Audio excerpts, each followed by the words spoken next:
You won't believe it. Turn fresh parsley into a fragrant powder. It can be used all year round, is surprisingly easy, and best of all, doesn't require any special dryer. Hello, welcome back to Clever Tricks. Today, I'm going to share with you how to make coriander and parsley powder at home, which is quick, economical, and just as flavorful as the store-bought kind. I have created subtitles in multiple languages. Please select your preferred language, comment below, and let me know which country you are watching from. It's amazing that we can connect from all around the world. Let's start with a bunch of fresh parsley. Pick it up and look closely. The leaves that are still green, fresh, and soft are the ones we want to keep. As for the leaves that have turned yellow, slightly wilted or bruised, gently pick them off. This not only makes the dough look more beautiful after making, but also retains a more natural, pleasant aroma. I usually separate each branch one by one, observing while doing it, as if I were taking care of a small bunch of vegetables in my kitchen. Just slow down a bit. You will see that everything becomes much neater and cleaner. Then I cut off the roots, but don't throw them away yet. It's such a joy that we're connecting from all over the world. If you haven't subscribed to my channel, hit the subscribe button.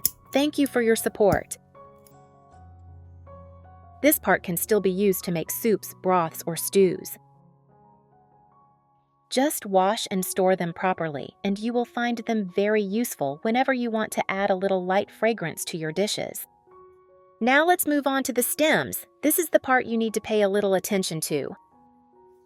The stems that are too big and too hard should be discarded because when dried, they are difficult to grind and can make the powder less smooth. The small, soft, and fresh stems should be kept because they still contain the characteristic aroma of coriander. Where are you watching this video from? Leave a comment and let me know. There is nothing better than the feeling of being connected to people from all over the world. The thick and hard stems of coriander, although not suitable for making powder, are ideal for making broths, soups, or stews because they help create a stronger aroma. Just wash it thoroughly and add it to the dish. You will feel the fragrance spread naturally and pleasantly. After selecting the freshest coriander, it is time to clean it. Put the coriander in a bowl of clean water. At this point, you may see that sometimes there is still a little dirt stuck to the roots or under the leaves.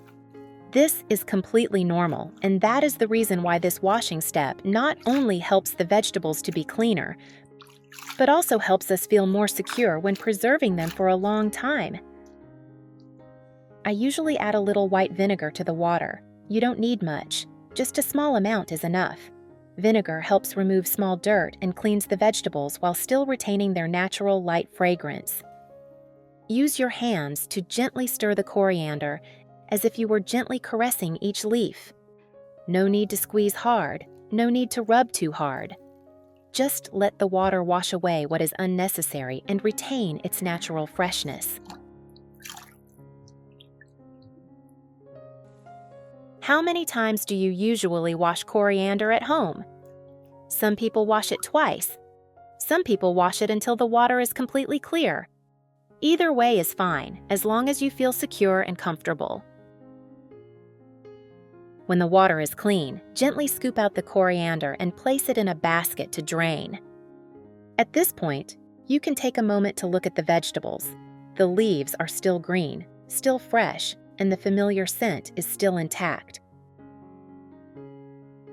When the vegetables have drained, we move on to the next step, drying them briefly before drying so that the coriander powder will be fragrant, smooth, and retain its beautiful green color.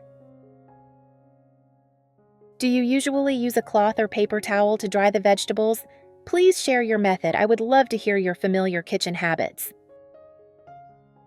You can spread the coriander leaves on a clean towel, cotton towel, or kitchen paper towel. Gently spread them out so that the leaves do not overlap too much. This helps the leaves dry evenly and retain their natural green color. No need to wait for the leaves to dry completely. We just need to dry off the excess water before drying, so that when exposed to heat, the vegetables do not become soft or change color due to the remaining moisture. Does your family do this step, or do you usually put the vegetables in the dryer? If you try this method, you will find that the vegetables dry faster and are much more fragrant. When the leaves are no longer too wet, feel soft and there is no water on the surface, we are ready for the main step: drying with heat. If you have an oven, simply spread the coriander leaves evenly on a tray, avoiding overlapping the leaves. Then, put it in the oven at about 160 to 180 degrees Celsius, 320 to 356 degrees Fahrenheit for 10 to 15 minutes. This moderate heat helps the vegetables dry slowly and evenly, retaining their soft green color and natural aroma without burning or darkening. If you want to know how to keep coriander fresh for many days, just leave a comment and I will send you the link. While you wait, you can open the oven to check. Just make sure the leaves are lighter, dry, crispy, and crumbly.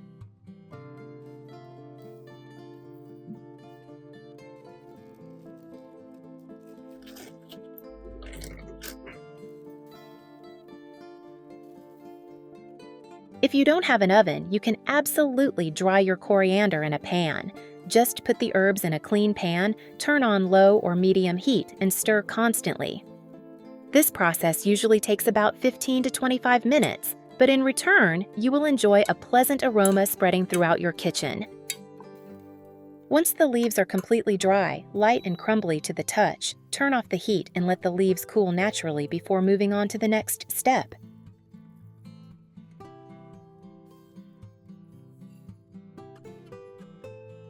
Now, we have two types of coriander, one oven-dried and one pan-dried. Let's take a closer look. Oven-dried coriander usually retains its natural green color better, looks beautiful, and smells great. It's wonderful. Pan-fried vegetables are just as dry and crispy as oven-dried vegetables, but the color is a bit darker. However, the scent is still very attractive and pleasant. Once the vegetables are completely dried and cooled, we move on to the step that many people really enjoy. Turn dried coriander leaves into a fine, lightly fragrant powder. Simply crush the leaves with your hands. Little by little, the feeling of the dry leaves crumbling in your hand is very interesting, like you are touching something natural. If you like a really fine powder, you can grind it more finely. If you like a slightly coarse powder to make it look nicer when sprinkled on food, then keeping it slightly coarse is also great. Do you like it completely fine or a little coarse? Each has its own benefits, and of course, if you want it really smooth, you can use a dry mill. Once the powder has reached the consistency you desire, transfer it to a clean, dry, airtight glass jar. Using a clear jar is also very nice because you can see the soft green color of the coriander powder every time you open the lid.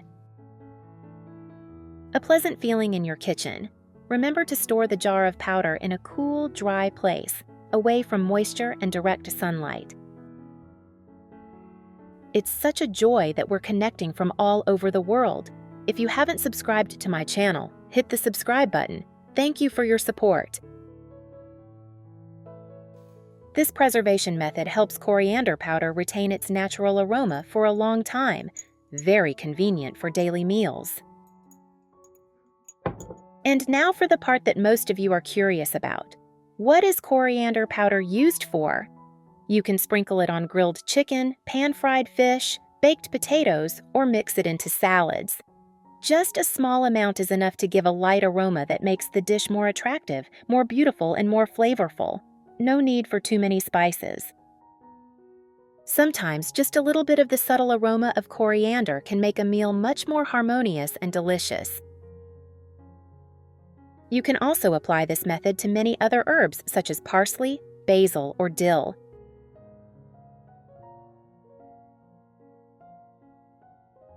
Just remember one simple rule. Wash, dry, grind, store tightly.